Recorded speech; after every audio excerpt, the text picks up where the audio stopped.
शब्दूत में आज हमारे साथ है अपनी बेबाकी के लिए जाने जाने वाले पत्रकार, साहित्यकार और संगीतकार, बहुआयामी व्यक्तित्व और प्रतिभा के स्वामी, चिपको आंदोलन के प्रणेता सुंदरलाल बहुगुणा के सुपुत्र राजीव नयन बहुगुणा। आज हम इनसे बात करते हैं देश में जो मौजूदा हालात हैं उन पर उनका क्या कहना है। इस समय देश में जो सबसे बड़ी चुनौती मैं देख रहा हूँ, एक तो नौजवानों का रोजगार और दूसरा भारत की कृषि भूमि। इन दोनों का क्षरण हो रहा है, इन दोनों का ह्रास हो रहा है। नौजवानों के लिए रोजगार के अथवा कार्य के अवसर धीरे धीरे समाप्त हो रहे हैं। इसी तरह से किसानों की कृषि भूमि भी खतरे में है, बहुत कुछ समाप्त हो चुकी है। ये चाहे हाईवेज के नाम पे हो या विकास की जो अन्य सो कॉल्ड विकास की जो दूसरी गतिविधियां इनके नाम पे हो या दूसरे तरीके हों, खेती को व्यावसायिक शिकंजे में कसने के जो प्रयास हैं, ये दोनों हिंदुस्तान की इस समय सबसे बड़ी चुनौती है। युवकों का भविष्य, युवकों का रोजगार और किसानों की खेती, और इन दोनों पर ही देश का भविष्य निर्भर करता है। क्योंकि नौजवानों को भविष्य खतरे में पड़ेगा तो निसंदेह देश खतरे में है।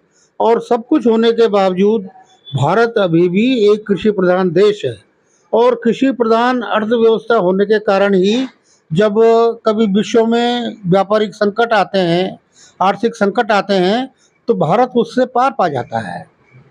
आज तक करीब 10-12 साल पहले अमेरिका में जब वैश्विक मंदी आई तो आधी से ज़्यादा दुनिया उस वैश्विक मंदी के चपेट में आ गई, उस क्राइसिस की चपेट में आ गई।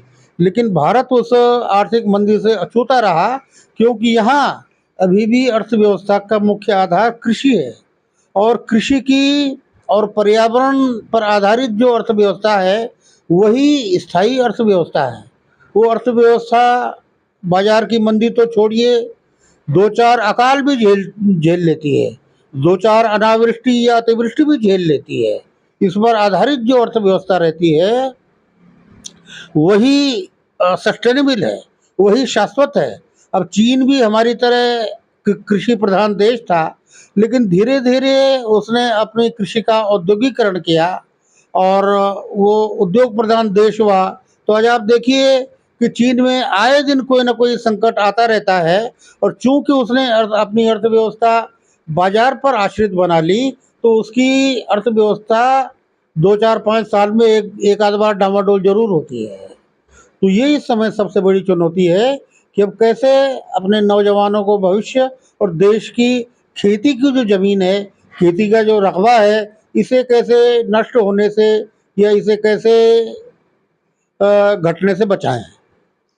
अच्छा, जैसा कि मौजूदा दौर लोकसभा चुनावों का चल रहा है और जहाँ तक मुद्दों की बात है, इस चुनाव में जो बातें आपने कही हैं, क्या ये इस चुनाव में राजनीतिक दलों का मुद्दा बना हुआ है? अगर उत्तराखंड की बात करें तो भू कानून और मूल निवास को लेकर के, अंकिता भंडारी को लेकर के, ये मुद्दे क्यों नहीं बन पा रहे हैं?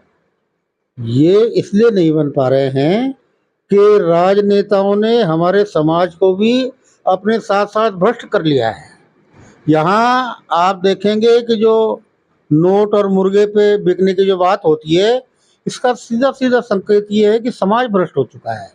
समाज अपना क्षणिक लाभ देख रहा है, 1 हफ्ते का, 1 साल का, 10 दिन का या ज़्यादा से ज़्यादा 5 साल का। जबकि चुनाव का स्थायी मुद्दा जो नदियाँ हमारी हैं, जो हमारे जल स्रोत हैं, अब जल स्रोत खत्म हो जाएंगे तो आप कितना भी पैसा खर्च कर लीजिए, आप क्या करेंगे? तो चुनाव के स्थायी मुद्दे ये होने चाहिए जो नहीं हैं। और ये अंकिता भंडारी या भू कानून जैसे मुद्दे हैं कि जो हमारी, एक तरफ अंकिता भंडारी का जो प्रश्न है वो हमारी अस्मिता का प्रश्न है, हमारे स्वाभिमान का प्रश्न है, और जो भू कानून का मुद्दा है वो हमारे जो यहाँ रहने का हमारा अधिकार है उसका मुद्दा है। लेकिन हम अपने निजी स्वार्थों में, अपने क्षणिक स्वार्थों में, अपने निहित स्वार्थों में इतने अंधे हो गए कि हमको ये नहीं दिख रहे हैं। और ये सारे मुद्दे तब गौण हो जाते हैं जब जो बड़े राजनीतिक दल हैं, खासतौर से कांग्रेस और बीजेपी, ये जब अपने आश्वासनों की आंधी चलाते हैं, ये जब धन की धन का समुद्र पूरा लहरा देते हैं, तो तब लोग इन सारे मुद्दों को भी भूलकर इन्हीं को आखिर में वोट देते हैं। और हमें कभी इस चुनाव में नहीं तो कभी न कभी हमें इन मूल मुद्दों की तरफ लौटना पड़ेगा। से पूछा जाए कि एक समय देश की सबसे बड़ी और महत्वपूर्ण पार्टी रहने मानी जाने वाली कांग्रेस आज गर्त की ओर क्यों जा रही है? कांग्रेस ने अपना मूल चरित्र, अपना मूल गोत्र खो दिया। कांग्रेस जो है तो वो पथभ्रष्ट हो गई, धर्म भ्रष्ट हो गई। आखिर आप ये देखिए कि कांग्रेस की ये बुनियादी शर्त थी कि आपको खादी पहननी है, आपको चरखा काटना है। अब चरखा तो दूर की बात है, चरखा तो आज के जो कांग्रेसी हैं उन्होंने चरखे का नाम भी नहीं सुना होगा। चरखे की जो प्राण प्रतिष्ठा है वो गांधी ने क्यों की है उनको पता ही नहीं है। लेकिन खादी भी आज ज़्यादातर 90% कांग्रेसी नहीं पहन रहे हैं। तो कांग्रेस अपने मूल रास्ते से भटकी है। कांग्रेस जो कहना चाहिए कि दूसरी पार्टियों के रास्ते हैं उन्हीं पर चल चुकी है। तो इसलिए कांग्रेस ने अपना सत खो दिया और उसे अपना सत लौटाने के लिए पुनः गांधी के रास्ते पर चलना होगा, जो त्याग का रास्ता है, जो सर्वधर्म समभाव का रास्ता है, जो गाँव पे केंद्रित राजनीति और लोकनीति और अर्थव्यवस्था का रास्ता है, जो ग्राम स्वराज्य का रास्ता है, जिन पे कांग्रेस जिन बुनियादी सिद्धांतों पर चलती थी, उस रास्ते पे कांग्रेस को लौटना होगा, अन्यथा उसे नष्ट होना है जैसे हो रही है। अच्छा, प्रधानमंत्री मोदी जी 400 पार का नारा देते हैं और अगर देखा जाए तो देश के जो उत्तरी राज्य हैं उनमें अगर ये कहा जाए कि 100% सीटें भाजपा की हैं और वो लगभग 337 होती हैं, तो 400 पार का नारा जो है उनका, वो क्या दक्षिण के राज्यों से पूरा करने की उम्मीद करते हैं? अगर उनसे पूरा नहीं होता तो कौन से दलों की वो सीटें कम करेंगे? दक्षिण के जो राज्य हैं वो चूंकि सुपठित और सुचिंतित हैं, और ख़ास तौर से मैं आपको केरल का उदाहरण दूं कि चूंकि वहाँ 100% शिक्षा है, वो 100% लिटरेसी है, इसलिए कांग्रेस में वो केरल में ऐसे झांसे, ऐसे जुमले ये नहीं चलते हैं। वो चाहे कांग्रेस हो या भारतीय जनता पार्टी हो, वो इनके झांसे में नहीं आते हैं, क्योंकि वो शिक्षा संपन्न प्रदेश है। और उत्तर के राज्यों में जो कमी है वो सबसे बड़ी कमी मैं शिक्षा की देखता हूँ कि जब मनुष्य शिक्षित हो जाता है तो उस पर कई रहस्य खुलते हैं, कई जो भ्रम हैं वो उसके खंडित हो जाते हैं। और जब हम शिक्षा में पिछड़े हैं तो तब हम किसी भी बहकावे में आके बह जाते हैं, जो उत्तर के राज्यों के साथ अभी हो रहा है।